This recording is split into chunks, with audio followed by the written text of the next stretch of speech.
Today we cover section 12.3 and in doing so introduce the idea of probability. So what is probability? I want to introduce it through an example. Suppose we take a standard die, sides 1 through 6, and we want to know the probability that the number rolled is less than 5. So what do we need to know in order to answer this question? First of all, we need to know what we mean by probability. We have to be precise. And for us, the probability of event E, which we write P of E, is a real number between 0 and 1. And if the probability comes out to be 1, that means the event is certain to occur. If the probability comes out to be 0 for the event, that means that event is impossible. So for an event E, the probability of E is the number of equally likely ways E can happen divided by the total number of possible equally likely outcomes. In other words, when you're looking at the probability of something happen, you count the number of ways it can happen and divide by the number of ways anything could happen. So what are the equally likely outcomes here? Well, think about it. You're rolling a standard die, so your possibilities are 1, 2, 3, 4, 5, or 6. How many of those are there? Well, obviously there are 6 of them. How many of those, though, are less than 5? Because remember, we're looking for the probability that the number is less than 5 when we roll the die. Well, 1, 2, 3, or 4, those would all be less than 5, and there are 4 of them. So there are 4 results less than 5, and there are 6 total possible outcomes. So by the definition, the probability of rolling less than a 5 is the number of ways you can roll less than 5, which we decided was 4, divided by the number of ways you could get anything, which of course is 6. And 4/6 obviously reduces to 2/3. So the probability, if you roll a fair die, that the roll comes out less than 5 is 2/3. That's sort of our first introduction to the idea of probability. The set of all possible outcomes is called the sample space. The sample space is a set of anything that could possibly happen when you roll a single die. Speaking informally, we might say the probability is just the likelihood of an event happening. We're going to talk about 2 different types of probability. The first is called classical. That's based on theory, and we're generally going to count the number of ways an equally likely event can occur and divide by the number of elements in the sample space, basically, which is what we did for the previous problem. That's classical. The other type is empirical, and we'll get to some of those later, but that's based on observed results. It's not necessarily theoretical. You observed what's happened in the past and base your probabilities on that. And if you're using empirical probability, you have to define the probability slightly different, but notice it's not very much different. The idea is the same. In an empirical sense, the probability of an event E is the number of equally likely ways E occurred. In other words, we looked at what happened in the past, divided by the total number of equally likely outcomes possible. So we're looking back to history and getting those numbers instead of basing it on theory. But the idea is the same in either case. And also remember that the probability of an event is always between 0 and 1. If the probability is 1, it means it's going to occur for certain. If it's 0, it means it's impossible and can never occur. Another example. A standard die is rolled. Find the probability that the number rolled is greater than 2. We approach it in exactly the same way as the previous problem. The probability of that event E happening is the number of equally likely ways that E can happen divided by the total number of possible equally likely outcomes. Well, we're looking for the probability that the die roll comes out greater than 2. So you got to look at the sample space. We've talked about this before. The sample space is a set containing 1, 2, 3, 4, 5, and 6. So we want the number of equally likely ways you can get greater than 2 in the numerator, and that will be 3, 4, 5, or 6. That's 4 things, divided by the entire size of the sample space, which is 6. And 4/6 reduces to 2/3. Very similar to the previous problem. In fact, so similar that the answer is the same, but that's just coincidental. Some probability problems will refer to experiments that involve rolling two dice, not just a single die. So we need to spend some time talking about those. In particular, I want to show you the sample space for that. Remember we talked about two-stage experiments earlier and said that when there's a two-stage experiment, a table is often a good way to handle it, and that's true here. So if I'm rolling two die, I'm going to make a row for die 1 rows. For die 1, you could get a 1, 2, 3, 4, 5, or 6, and then I'm going to do column headings for die 2 row, which again you could get 1, 2, 3, 4, 5, 6. So the row labels represent the possible die roll for die 1, and the column headings represent the possible die rolls for die 2. And if you look at the intersection of those, you get every way you could roll two die and get some combination of numbers 1 through 6. And as you can see, the interior of that table is 6 by 6, so there are actually 36 elements.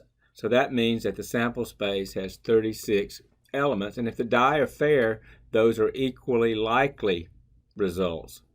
I will note that in the book and in the software, sometimes they give you a different visualization of that die roll. I don't particularly like to see it that way because I think doing it in a table is actually easier. But if they give it to you, you certainly want to be able to use it. So just keep in mind that I prefer the table on the left, but sometimes you'll see the visualization that they've given you on the right, and you can work with that as well, and I'll show you both ways. Let's take this example. Two regular six-sided dice are tossed. Compute the probability that the sum of the pips, those little dots are called pips, compute the probability that the sum of the pips on the upward faces of the two dice is, and we'll do a couple of variations. Let's say first of all 8. Now if they give you that visualization that I mentioned earlier, then just look at it and look for the sum of 8. For instance, I'll notice that 2, 6 is 8. If you just search around for any combination of 2 that add up to 8, that 3, 5 is equal to 8, 4, 4 is equal to 8, 5, 3 is equal to 8, 6, 2 is equal to 8. And if you search through that entire visualization, those are the only 1, 2, 3, 4, 5. Those are the only 5 that give you a sum of 8. So going back to the definition, the probability that the sum is 8 is the number of ways you can get 8 divided by the number of elements in the sample space. In other words, what could possibly happen? Well, as we've already observed, there are 5 different possibilities that give you a sum of 8. So the numerator is 5, and the denominator is just the size of the sample space. The size of the sample space is 36. That just reflects the fact that there are 36 possible things that could happen when you roll two dice. So the probability that you roll a sum of 8 when you're rolling two dice is 5/36. Now let's answer a different question. What is the probability that you roll at least a 9? Well, at least 9 means you either get 9, 10, 11, or 12. 12 is the biggest possible sum you can get because that's 6 and 6. Again, the probability calculation is the same. So we just have to count the die rolls that give you at least a 9. So let's start off with 9. Well, 6 and 3 give you 9. 5 and 4 give you 9. There's another 5 and 4, but it's a different pair of dice. There's a 6 and 3. That's exactly 9. Then you move up to 10. Well, there's a 6, 4. There's a 5, 5. There's a 4, 6. Then you go to 11. There's a 5, 6. There's a 6, 5. And then finally there is a 6, 6, which gives you a sum of 12. Those are the only possibilities that give you a sum of at least 9. And if you count them, there are 1, 2, 3, 4, 5, 6, 7, 8, 9, 10 of them. So the probability would be 10 over 36, which is the entire sample space size. Once you understand the basic principle, the process is straightforward. You can reduce 10/36 to 5/18 if you like. I mentioned you can use the tables as well. If they give you that visualization, you probably should just go ahead and use it. But if you had done tables for this, you'd get the same answer. You'd still find out for both of those problems that you could have gotten 536 and 1036 by using the tables instead of that other visualization. But if they give it to you, I would say use it rather than taking the time to actually build it into a table instead. I told you last time that we'll be using decks of cards a lot for our problems, and this is a continuation of that fact. Suppose we have a card selected at random from a standard deck of playing cards, and we want to find the probability that the card is a face card. Remember, we talked about this last time, that face cards are the jacks, queens, and kings, the things that actually have faces on them. And there are 12 of them. So the probability that the card is a face card is the number of face cards divided by the total number of cards. Well, the number of face cards is 12. The total number of cards is 52, so we get 12 52nds. If you reduce that, it becomes 3 13ths. So the probability of drawing a face card out of a well-shuffled deck of cards is 3 13ths. This problem says, use the data in the table to compute the probability that a randomly chosen voter from the survey is between 39 and 49 and is a registered independent. And then round your final answer to the nearest hundred. So we keep our answers as fractions unless they tell us to round something. And as soon as they tell us to round something, we know we can use decimal approximations. So the probability that the person is between 39 and 49 and is an independent is what we're looking for. So that's going to be the number of people who are 39 to 49 and independent over the total number of people altogether, in this case the voters, which is given in the table. So if we're looking at that, the numerator is the number who are 39 to 49 and independent. So if you look at the number who are 39 to 49 independent, you first start with the 39 to 49, that row, and then you look at the independent column, and the ones that are both, and means intersection, are the 150 that are in both the 39-49 row and the independent column. So the numerator is 150, and the denominator is everybody, which are all the voters, and as the chart tells you, that's 3,228. And since they ask us to round the answer to the nearest hundred, that gives us permission to use the calculator instead of just reducing the fraction.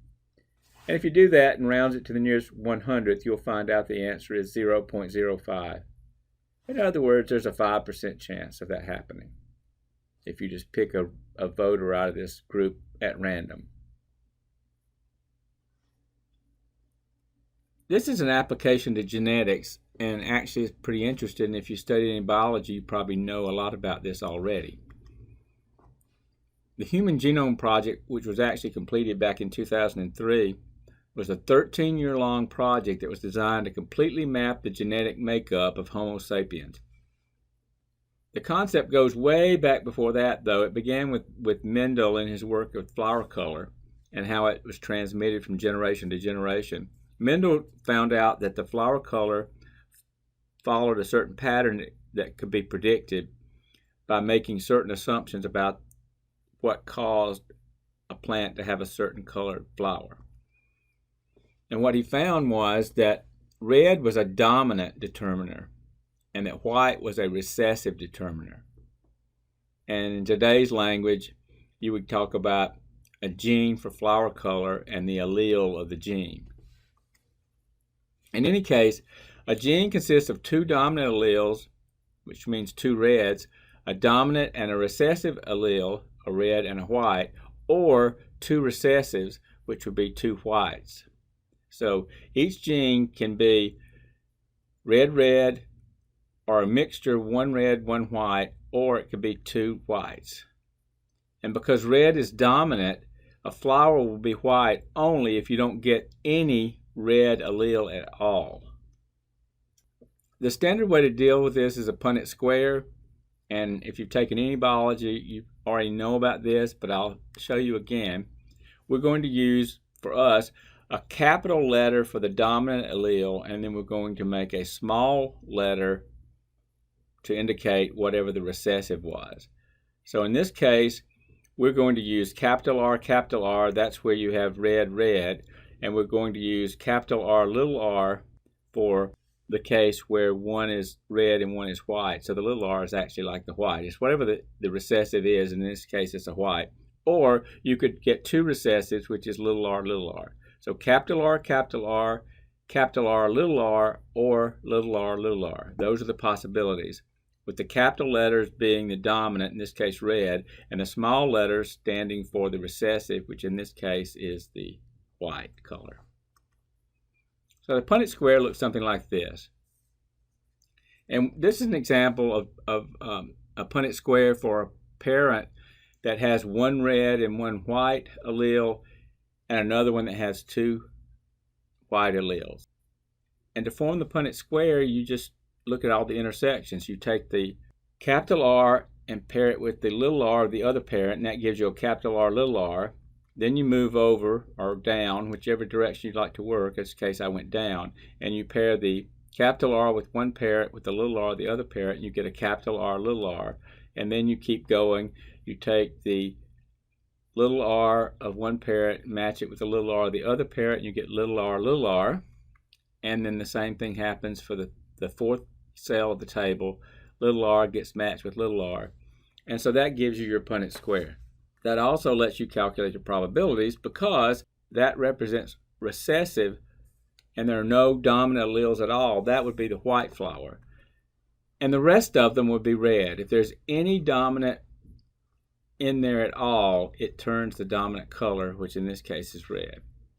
So as you can see, half of them are white and half of them are red. So if you wanted to look, you could say that a flower is red 2 out of 4 times, or half the time, and a flower would be white 2 out of 4 times, which is a half. In this particular set of parents, it would be 50-50. It'd be half and a half as to whether the flower that results from that mating would be red or white. It's true for that particular pairing of parents. How about this? A child will have cystic fibrosis if the child inherits a recessive gene from both parents. If we use capital F for the normal allele, which is dominant, and little f for the recessive allele, which is recessive, of course, suppose a parent who is capital F, little f, and again, that mixture of a capital with a little letter is, that person is said to be, or in this case it's a person, is said to be a carrier. And a parent who is capital F, there is no recessive allele there at all. If we want to do a Punnett square for those to decide what the probabilities are for the child, I can ask any number of questions, but let's start out with this one. What is the probability that the child will have cystic fibrosis? Remember, it has to be little f in order to have cystic fibrosis because the normal is the dominant. So if you make a Punnett square, you'll see that when you cross everything, you get a capital F, another capital F, and then you get a capital little. So there aren't any little f, so that means since you have to have little f to have the disease, you can see that no child of those two parents will ever have cystic fibrosis. That probability would be 0. And that's simply because there are no little f combinations. I could ask something else. For instance, what is the probability the child will be a carrier? Remember, a carrier is if you have one dominant and one recessive, so a capital and a little f. So if you look through there, there are 2 of them, and that's 2 out of 4. So that probability is 1/2. So the probability the child will have the condition is 0, but the probability that the child will be a carrier of the condition is 1/2. Now I want to talk about something that's related to probability, but looking at it in a different way, and that is the idea of odds. You probably already know a little bit about odds, but odds are just another way of expressing the same thing that probability expresses. And I hope that going through these examples I can show you that. When we talk about odds, we're also talking about probabilities. It's just different terminology and slightly different way of looking at it. An online story published on October 20th, 2014, referencing the Vegas Superbook odds board, reportedly had Alabama and Ole Miss tied for the team most likely to win the 2015 college football playoff with odds of 5-1 against. which we often write 5:1 against. Turns out that neither of them won it that year, but nevertheless. But what does that actually mean? One way to think about it, and the way I like to think about it, is to think of these numbers as being associated with slips of paper. In other words, if it's 5:1 against, it'd be like having 5 slips of paper that say no or not, and 1 that says yes or that you do win. So you have 5 negatives and 1 positive. So you have 6 slips of paper altogether. That's the way I think about it. If you think about it that way, this all flows so smoothly. 5 negative slips and 1 positive slip. Just again about this terminology, when I say 5:1 against, you can turn it around and say that would be 1-5 in favor. In other words, if you say against, the first number is the against number, but if you want to turn it around and say in favor of, the first number has to flip and the in favor of number has to go first. Saying that the odds are 5:1 against something is the same thing as saying that the odds are 1-5 for that thing. I want to take another minute to make sure you understand that notation, because if you don't, you have no hope of getting through this. If we say the odds of an event are A to B against, that first number is the against number. So in this case, the A would be the against number. But if I say the odds are A to B in favor of that event, then A is the in favor of number. Just the same as when I did the 1-5 versus the 5:1 example earlier. So going back to that example, it's 5:1 against. The against number is first, the in favor of number is second. But if I want to change it to in favor of, I would write it 1-5, and the first number would be the in favor of number, and the second number would be the against number. It's crucial that you understand that distinction. Anyway, back to the problem. If the odds against Alabama winning the 2015 college football playoff are 5:1, what is the probability that Alabama wins that? So I want to take the odds way of looking at things and change it back to a probability and show you that you can go back and forth between these two things. Well, here's how you do it. By what I call the basic probability principle, that's writing this thing as a fraction.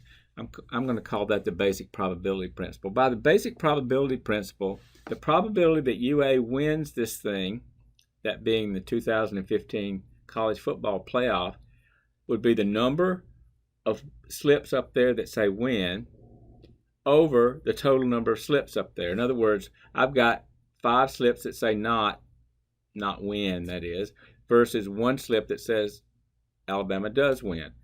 So to do the probability, you've got to count the winning slips over the total number of slips. Well, there's only 1 winning slip, but there are 6 slips altogether. So the probability that UA wins it is 1/6. The odds against them winning it is 5:1. The odds in favor of them winning it is 1-5, but the probability of them winning it is 1/6. I hope this discussion makes it absolutely clear just how closely probabilities and odds are related. You can freely go between those two things. You can say things in terms of probabilities. You can say things in terms of odds. One thing can be directly connected to the other. And here's how it actually works. If the odds against an event E are A to B, the odds against the event E are A to B, which would be the same thing as saying the odds in favor are B to A, then you can change those odds to probabilities by taking the probability of E as B over A plus B, remembering that B is the number in favor of, and A is the other one. So the numerator has the in favor of number, and the denominator has the sum of the in favor of and against number. So if you know the in favor of number and you're given a probability, you can figure out what the against number is by subtraction. For example, going back to our example with the Superbook odds, we found out that the probability that UA wins the national championship in 2015 is 1/6. If I go back and configure it in terms of the fraction just above, that means I've got to break 6 into 5 plus 1, because if I've got a 1 up top, that 1 has to appear in the bottom, and if I put a 1 down bottom, it takes a 5 added to that 1 to make 6. Well, once you do that, you can see that B is 1 and A is 5. B is the number up top, which also appears down bottom. The other number is A, so A is 5. So the odds against Alabama winning would be A to B. So that would be 5-1, which is what we know it is, because we started off with the odds against UA winning as being 5-1, and then we turned it into a probability of 1/6, and now I'm backing it up and taking the probability of winning being 1/6 and going backwards and changing it to the odds against winning, which is 5-1. Or I could also say the probability in favor of UA winning would be 1-5. So once you know odds, you can quickly change it to probability. If you know probability, you can change it quickly to odds. Finally, you can also relate probability and odds with this result. It says if you're given the probability of E, the odds against E is the probability that E does not occur, that's E complement, over the probability of E. Usually you write odds with a colon, so you could write that fraction, the probability of E complement over probability of E, as the probability of E complement colon the probability of E. That's a more common way to write the odds. Just a quick example. If I told you the probability of E is 0.3, then the probability of E complement would be 1 minus 0.3, which is 0.7, and according to this result, the odds against E is the probability of E complement over the probability of E. That would be 0.7 over 0.3. If you multiply the top and the bottom by 10, you can write that as 7/3, or 7:3. Now the fact of the matter is, this result is certainly true, but you seldom, if ever, really have to use this formula. If you like it and think it's cute and easy to use, you're welcome to use it, but there's really nowhere that you have to use that formula. You can do it some other way. But I threw it out there because in certain cases it is faster. Let's do another problem. A snack-sized bag of M&Ms contains 10 red, 5 blue, 11 brown, 5 orange, and 8 green. If a single piece of candy is randomly picked from the bag, compute the odds of getting a green. When you're looking at these problems, you also want to think about what they're asking as you read the problem. We're going for the odds of getting a green. We know that you've got a bunch of different colors, but you're really only interested in whether something's green or not. If you add all these up, you see there are 39 in all. You're only interested in green and not green, so I wouldn't worry about the 10, the 5, the 11, and the 5 separately. Just think of them as 31 things that are not green. So because the problem asks about the odds of getting a green, you merge all the non-green colors into one count. So there are 31 non-green M&Ms and there are 8 green M&Ms. So the odds of getting a green will be 8-31. The odds against getting a green, of course, would be 31-8. But we were asked for the odds of getting a green.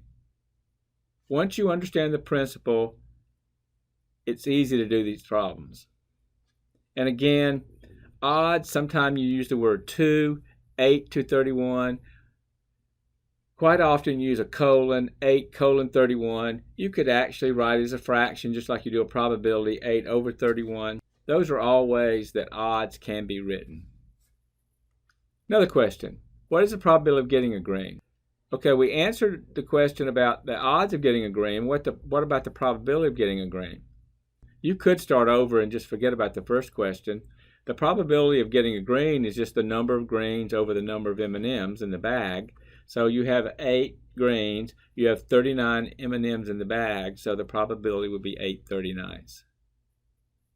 What are the odds against rolling a 7 when rolling 2 6-sided dice? remember, when you have two six-sided dice, it makes sense to make a table of these values. If they don't give you that visualization, you probably want to make a table. And we've talked about that before. So build that table and you get 36 possibilities. We're looking at the odds against rolling a 7. So you got to look in that chart and find your 7s.